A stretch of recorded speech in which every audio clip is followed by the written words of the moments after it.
नमस्कार, स्वागत है आपका। आप देख रहे हैं इंडिया टीवी। आपके साथ मैं हूं प्राची पाराशर। दोपहर के 12 बज गए हैं, वक्त हो गया है प्रहार का। और प्रहार में सबसे पहले बात करेंगे टीम योगी की। यूपी में नए साल में योगी आदित्यनाथ मंत्रिमंडल का विस्तार हो सकता है। कल यूपी बीजेपी के नए अध्यक्ष पंकज चौधरी और सीएम योगी के बीच करीब 1 घंटे की मीटिंग हुई, जिसमें संगठन महामंत्री धर्मपाल सिंह और संघ से जुड़े पदाधिकारी भी शामिल हुए। बताया जा रहा है कि मीटिंग में योगी मंत्रिमंडल विस्तार को लेकर चर्चा की गई है, जो मकर संक्रांति के बाद हो सकता है। योगी मंत्रिमंडल में फिलहाल 54 मंत्री हैं, जिन्हें बढ़ाकर 60 तक किया जा सकता है, जिसके चलते टीम योगी में 6 नए मंत्रियों के एंट्री की अटकलें चल रही हैं। बीजेपी के पूर्व प्रदेश अध्यक्ष भूपेंद्र चौधरी का नाम संभावित मंत्रियों की सूची में शामिल बताया जा रहा है। भूपेंद्र चौधरी 2022 में पार्टी संगठन का कार्यभार संभालने से पहले पंचायती राज मंत्री के रूप में काम कर रहे थे। ऐसे में उन्हें दोबारा से कैबिनेट में शामिल किया जा सकता है। मंत्रिमंडल का मेन फोकस क्षेत्रीय संतुलन पर होगा। केंद्रीय नेतृत्व से हरी झंडी मिलने के बाद यूपी में मंत्रिमंडल विस्तार हो सकता है। जातिगत समीकरणों को साधने के बाद अब जो क्षेत्रीय इम्बैलेंस इस वक्त संगठन में देखने को मिल रहा है या बीजेपी में देखने को मिल रहा है, उसे साधने की कोशिश की जाएगी। यूपी में अधिकतम 60 मंत्री बनाए जा सकते हैं। अभी योगी मंत्रिमंडल में 54 मंत्री हैं, 6 पद खाली हैं, 6 नए चेहरों को इसमें शामिल किया जा सकता है। क्षेत्रीय बैलेंस को साधने की कोशिश की जाएगी, क्योंकि पंकज चौधरी और योगी आदित्यनाथ दोनों ही एक क्षेत्र से आते हैं, दोनों ही गोरखपुर से आते हैं, तो गोरखपुर का दबदबा बढ़ गया है। ऐसे में पूर्वांचल का दबदबा बढ़ गया है। ऐसे में अवध, बुंदेलखंड और पश्चिमी उत्तर प्रदेश के लोगों को इसमें शामिल किया जा सकता है। एक नाम भूपेंद्र चौधरी का सामने आ रहा है। अभी तक प्रदेश में अध्यक्ष की भूमिका में थे। 2022 की सरकार में अध्यक्ष बनने से पहले पंचायती राज मंत्री थे। उन्हें एक बार फिर से मंत्रिमंडल में शामिल किया जा सकता है। कुल मिलाकर 2027 की तैयारी बीजेपी ने शुरू कर दी है। प्रदेश अध्यक्ष बदला जा चुका है। कुर्मी जाति से पंकज चौधरी को प्रदेश अध्यक्ष बनाया गया। ओबीसी वोट बैंक को साधने की कोशिश की गई। योगी आदित्यनाथ के साथ तालमेल बैठाने की कोशिश की गई। गोरखपुर से ही पंकज चौधरी आते हैं। पूर्वांचल का दबदबा फिलहाल संगठन में नजर आ रहा है। ऐसे में बाकी क्षेत्रों को भी बैलेंस करने की कोशिश की जाएगी। बाकी क्षेत्रों को भी बैलेंस किया जाएगा। अलग अलग चेहरों को जगह दी जा सकती है। नए चेहरों की एंट्री हो सकती है। जो नाम एक सामने आ रहा है वो भूपेंद्र चौधरी का है, जो पंकज चौधरी से पहले प्रदेश में संगठन की जिम्मेदारी संभाल रहे थे, यानी कि प्रदेश अध्यक्ष के तौर पर काम कर रहे थे। 2022 में मंत्री रह चुके हैं। एक बार फिर से उन्हें मंत्रिमंडल में शामिल किया जा सकता है। और कौन से नाम इसमें शामिल हो सकते हैं, इसको लेकर चर्चा हो चुकी है। पंकज चौधरी और मुख्यमंत्री योगी आदित्यनाथ के बीच में बैठक हो चुकी है और अब दिल्ली से मुहर लगने के बाद नए चेहरों का नाम सबके सामने आ जाएगा।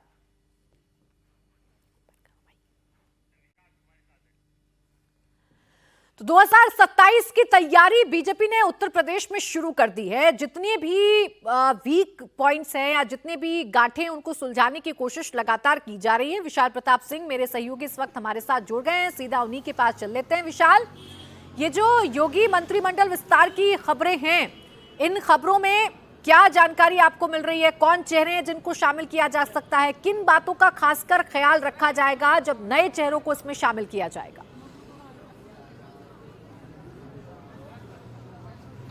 देखिए, इसी को लेकर के कल जो कोर कमेटी की पहली बैठक है वो लखनऊ में मुख्यमंत्री का जो सरकारी रेजिडेंस है 5 कालिदास, वहां पर संपन्न हुई है। मुख्यमंत्री योगी आदित्यनाथ उसमें मौजूद थे और यूपी बीजेपी के प्रदेश अध्यक्ष पंकज चौधरी इस पदभार को संभालने के बाद पहली बार औपचारिक तौर पर मुख्यमंत्री के साथ कोर कमेटी की बैठक में बैठे थे।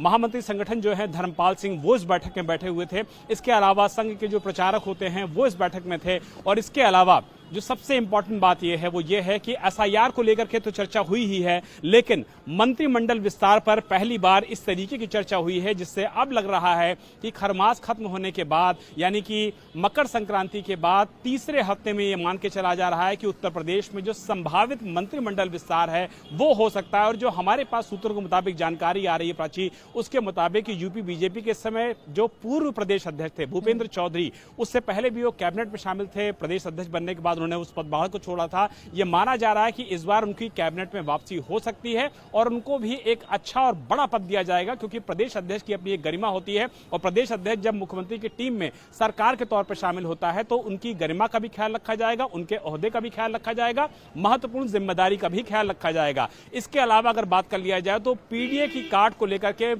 जो बीजेपी है वो लगातार काम कर रही, तो ऐसे में समाजवादी पार्टी छोड़ करके बीजेपी आ चुकी। पूजा पाल को लेकर की चर्चा है कि कि उनको इस संभावित मंत्रिमंडल में जगह दी जा सकती है। इसके अलावा रायबरेली के ऊंचाहार से विधायक मनोज पांडे, जिन्होंने क्रॉस वोटिंग के वक्त क्रॉस वोटिंग किया था और समाजवादी पार्टी का पाला छोड़ करके भारतीय जनता पार्टी को ज्वाइन किया था। अमित शाह जब वहां पहुंचे हुए थे रायबरेली, यानी जातीय समीकरण, क्षेत्रीय बैलेंस, नए चेहरों को जिम्मेदारी, इन तमाम बातों का ख्याल रखते हुए 2027 की तैयारी इस मंत्रिमंडल के जरिए की जाएगी।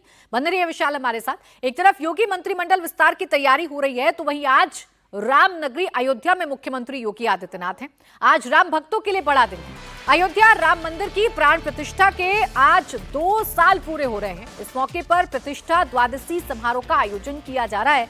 रक्षा मंत्री राजनाथ सिंह और सीएम योगी दोनों अयोध्या में मौजूद हैं। दोनों रामलला के दर्शन पूजन करेंगे और मां अन्नपूर्णा मंदिर में ध्वजारोहण करेंगे। रामलला का अभिषेक और प्रकटोत्सव आरती भी की जाएगी। थोड़ी देर पहले ही रक्षा मंत्री राजनाथ सिंह और सीएम योगी ने हनुमानगढ़ी मंदिर में जाकर दर्शन पूजन किया। आपको बता दें, वैसे तो रामलला की प्राण प्रतिष्ठा अंग्रेजी तारीखों के हिसाब से 22 जनवरी को हुई, लेकिन हिंदी तारीख के हिसाब से आज हुई थी, जिसके चलते आज दिव्य भव्य कार्यक्रम का आयोजन किया गया है, जिसमें रक्षा मंत्री राजनाथ सिंह, सूबे के मुख्यमंत्री योगी आदित्यनाथ शामिल हो रहे हैं। धर्म ध्वजारोहण आज किया जाएगा। हनुमानगढ़ी में दोनों नेता पहुंच चुके हैं। वहां हनुमान जी का दर्शन पूजन दोनों ही नेताओं की तरफ से किया गया है और अब अयोध्या में राम मंदिर जाकर रामलला की पूजा रक्षा मंत्री राजनाथ सिंह और मुख्यमंत्री योगी आदित्यनाथ करेंगे। आपको जानकारी दे दें कि हिंदी कैलेंडर के हिसाब से आज ही का वो दिन है जब रामलला की प्राण प्रतिष्ठा की गई थी। अगर अंग्रेजी कैलेंडर की माने तो 22 जनवरी को प्राण प्रतिष्ठा रामलला की हुई थी। 2 वर्ष आज कंप्लीट हो रहे हैं। राम मंदिर की प्राण प्रतिष्ठा के 2 साल पूरे होने के मौके पर गृह मंत्री अमित शाह ने भी एक वीडियो शेयर किया है, जिसमें राम मंदिर के लिए कार सेवकों के संघर्ष से लेकर राम मंदिर की प्राण प्रतिष्ठा की तस्वीरें साझा की गई हैं। प्राण है, राम व्यक्ति नहीं, राम प्रतीक है। करोड़ों लोगों का आदर्श जीवन कैसे जीना चाहिए, इसलिए उनको मर्यादा पुरुषोत्तम। राम का जीवन ही अपने आप में परिपूर्ण था। गिलहरी, गीत, वानर, रींच, वनवासी सबको छोड़कर सत्य पर सत्य विजय का देना श्री राम।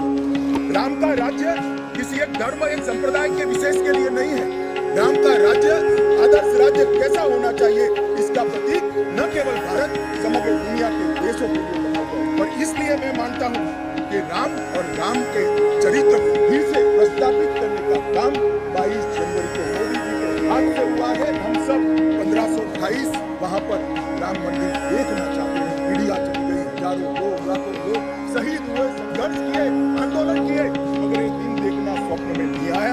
आज हम सब बहुत सौभाग्यशाली है इस देख सकते। ये सामाजिक एकता का एक अद्भुत उदाहरण मंदिर है। सांस्कृतिक पुनर्जागरण का अद्भुत उदाहरण। विध्वंस के सामने विकास का विजय, धर्मांधता के सामने आध्यात्मिकता और भक्ति का विजय। भारत के गौरवमय युग की ये शुरुआत है। ये 1528। तो गृहमंत्री अमित शाह ने बाकायदा वीडियो साझा करके इस दिन का जिक्र किया है। तो मुख्यमंत्री योगी आदित्यनाथ, रक्षा मंत्री राजनाथ सिंह के साथ इस वक्त अयोध्या में ही मौजूद हैं। विशाल, मेरे सहयोगी भी इस वक्त हमारे साथ अयोध्या से ही हैं। विशाल, आप बताइए क्या तैयारियां हैं, किस तरीके का कार्यक्रम है? मुख्यमंत्री तस्वीरों में हमें नजर आ रहे हैं। आगे के क्या कार्यक्रम आज दिन भर रहने जा रहे हैं?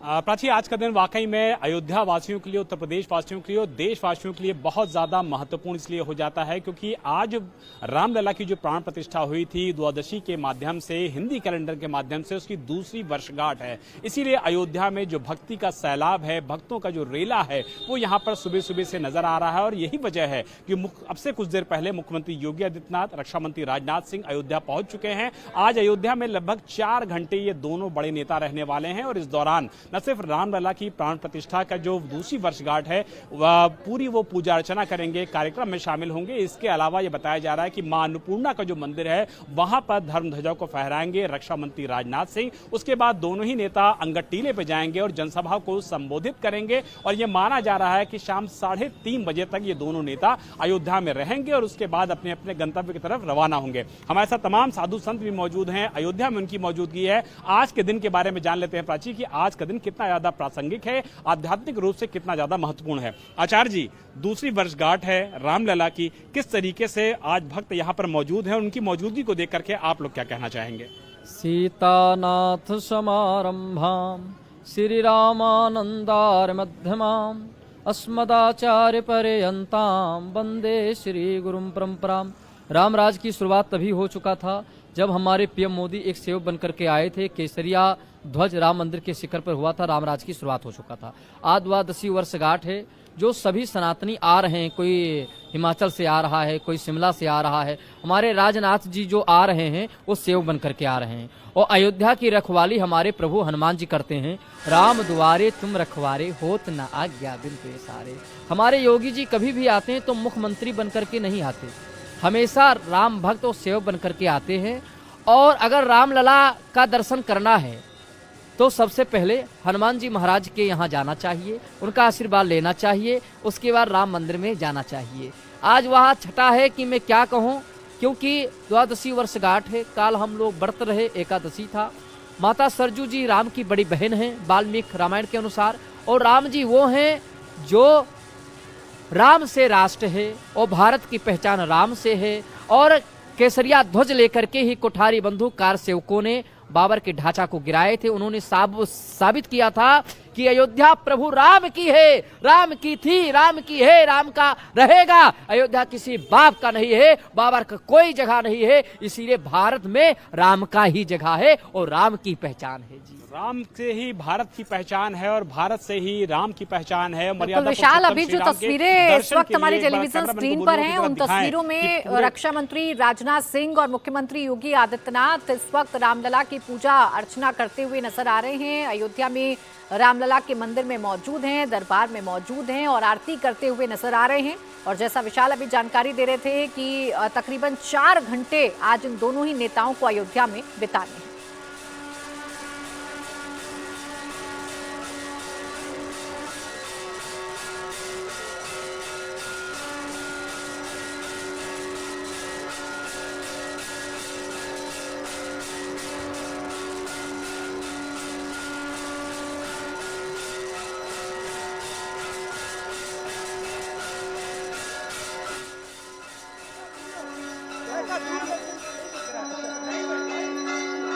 तो रामलला प्राण प्रतिष्ठा के 2 वर्ष आज पूरे हो रहे हैं और इन 2 वर्षों में राम मंदिर पूरी तरीके से बनकर तैयार हो चुका है। जो धर्म ध्वजा है उसकी पताका भी मंदिर के ऊपर फहर रही है, जिसे कुछ दिन पहले प्रधानमंत्री नरेंद्र मोदी ने फहराया था। और अब आज जब दूसरी साल है प्राण प्रतिष्ठा की, आज जब 2 साल कंप्लीट हो रहे हैं, तो रक्षा मंत्री राजनाथ सिंह और मुख्यमंत्री योगी आदित्यनाथ इस वक्त रामलला के दरबार में मौजूद हैं और इस कार्यक्रम को भव्य बनाया जा रहा है।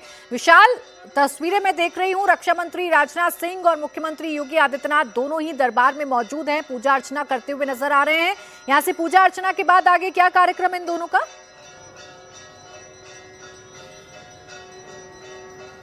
प्राची, जो हमारे पास जानकारी उसके मुताबिक इस समय दोनों ही जो बड़े नेता हैं, उत्तर प्रदेश के मुख्यमंत्री, देश के रक्षा मंत्री राजनाथ सिंह इस समय पूजा अर्चना का कार्यक्रम कर रहे हैं।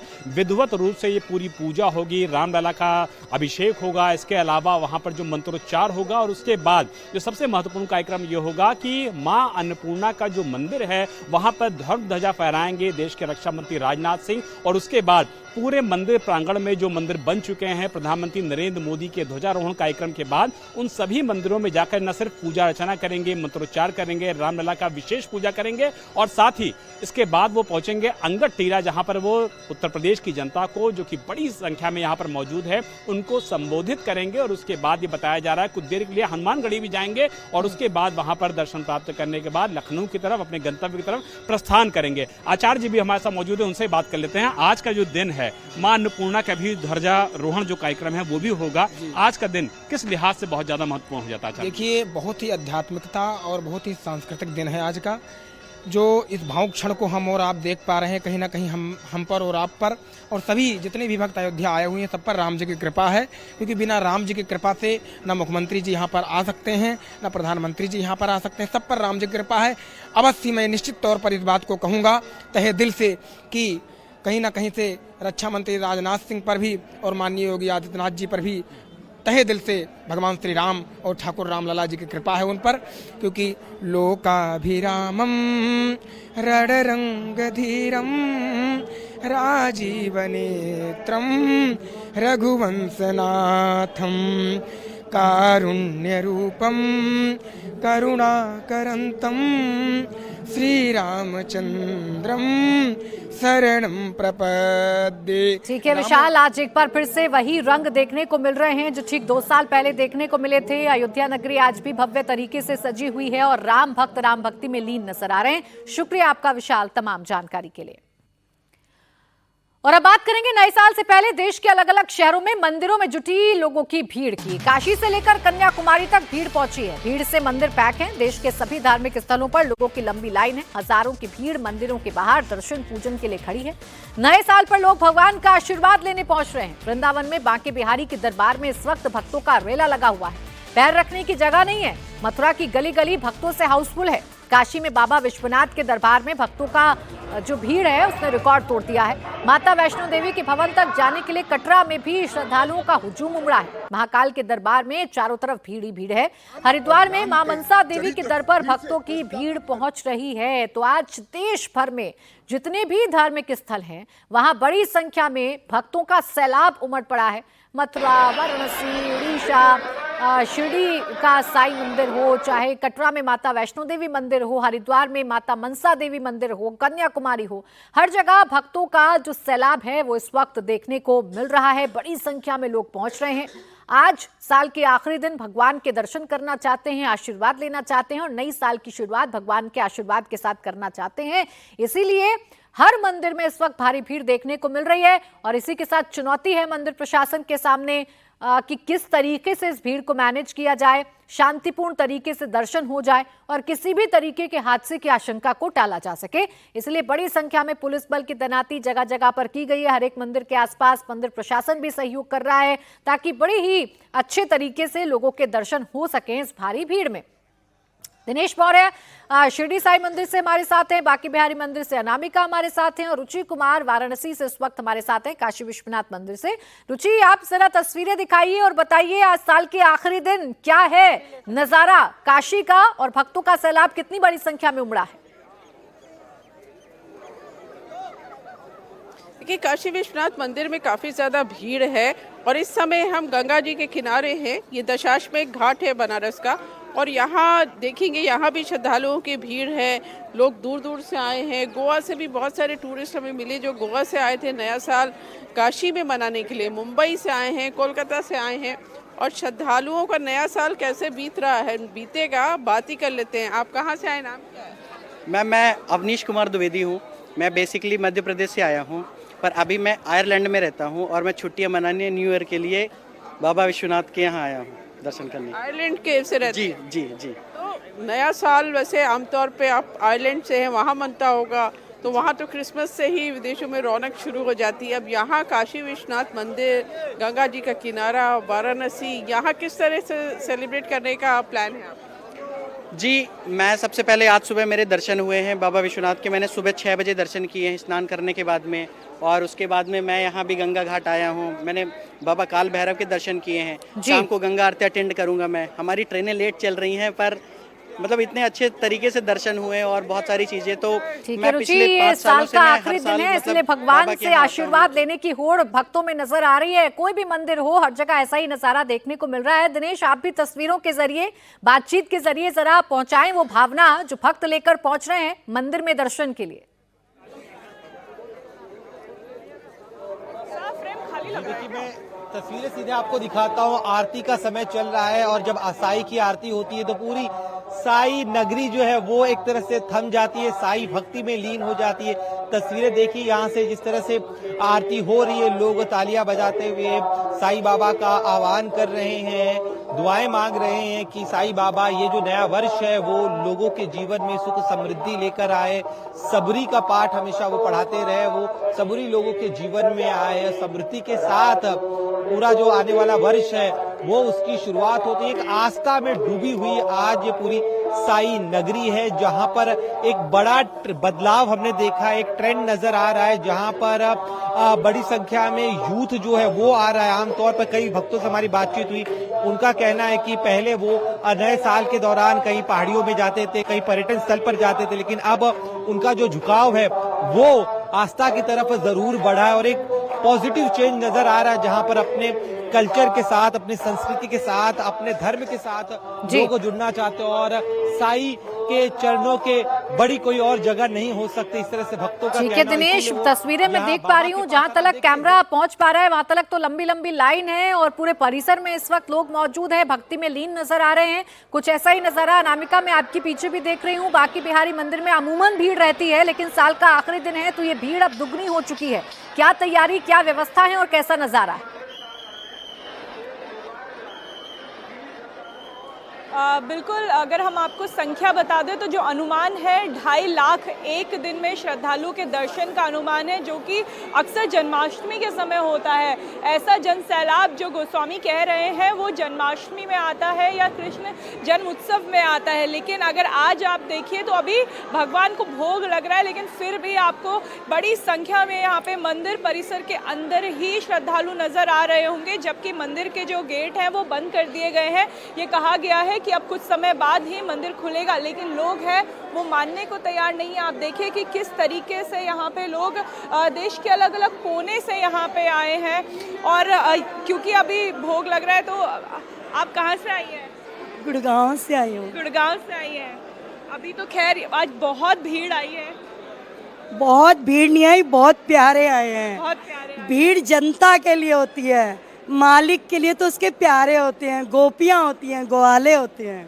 पहले ये था कि न्यू ईयर पे लोग घूमना पसंद करते थे, गोवा जाते थे, अब मंदिर आ रहे हैं। ये उसकी इतनी कृपा बरसी है, अपार कृपा बरसी है, किसी को भी होटल में जाके नया साल मनाने का आनंद नहीं आता, जो आनंद उनको यहाँ मिलता है। ठीक है अनामिका, ये श्रद्धालु मन में यही भाव लेकर पहुंच रहे हैं। मंदिर कोई भी हो, सबके भीतर सिर्फ यही इच्छा है कि भगवान के दर्शन वो आज आखिरी दिन कर सके। बहुत शुक्रिया आप सभी का हमारे साथ जुड़ने के लिए।